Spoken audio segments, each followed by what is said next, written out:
आप देख रहे हैं केकेडी न्यूज। नमस्कार, केकेडी न्यूज में आपका स्वागत है। मैं हूं आपके साथ नम्रता शर्मा। आइए नजर डालते हैं खबरों पर। सांसद भोपाल ने अफसरों को चिताया, बिना जनप्रतिनिधियों को भरोसे में लिए भोपाल में एक भी पेड़ काटा तो खैर नहीं। अब भोपाल का बेटा आपके साथ है। बिना जनप्रतिनिधियों को कॉन्फ्रेंस में लिए कोई कार्य योजना बनी तो ऐसे अफसरों की खैर नहीं। ये मेरी समझाइश भी है, चेतावनी भी है। जिस अधिकारी ने 29,000 पेड़ काटने का प्रस्ताव बनाया था, ऐसे अफसरों को सद्बुद्धि देने के लिए मैं उन्हें पौधा भेज करूंगा कि भविष्य में ऐसी नुकसानदायक योजना न बनाए जिससे सरकार की छवि खराब हो। ग्रीन भोपाल, क्लीन भोपाल का दिलाया संकल्प।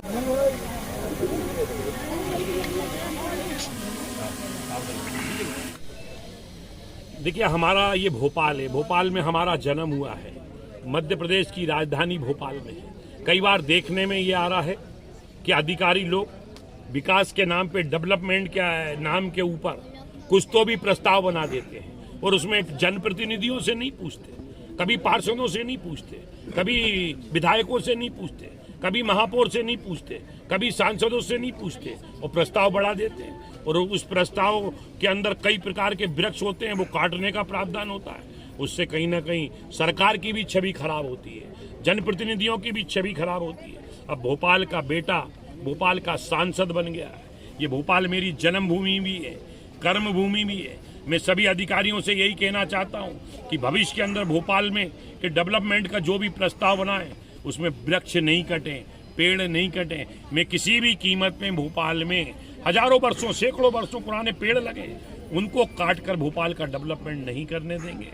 बहुत ही आवश्यकता बनी है तो उसकी कार्य योजना बनाए कि हम ये पेड़ अगर यहाँ से निकालना है तो इसको शिफ्ट कहाँ पे करेंगे।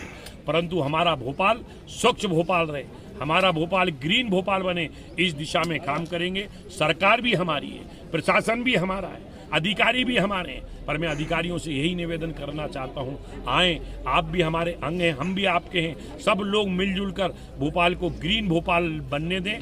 भोपाल के अंदर पेड़ नहीं कटे। अब किसी भी प्रकार के पेड़ काटने वाला जो इस प्रकार का प्रस्ताव है भोपाल में नहीं बनाए। अगर कोई अधिकारी इस प्रकार से करता है तो मैं उससे सीधा बात भी करूंगा और उनसे यही निवेदन भी करना चाहता हूँ, अपील भी करना चाहता हूँ। और उसको मीठे मीठे शब्दों में मेरी बहुत विनम्र चेतावनी भी है कि इस प्रकार का प्रस्ताव बिल्कुल नहीं बनाए।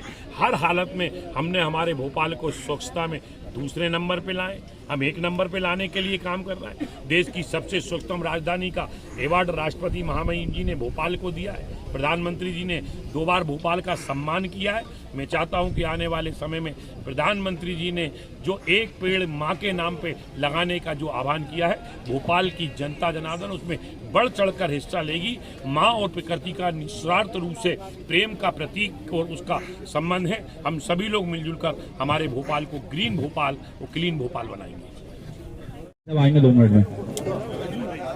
माइक रोक दो। हाँ जी भाई साहब।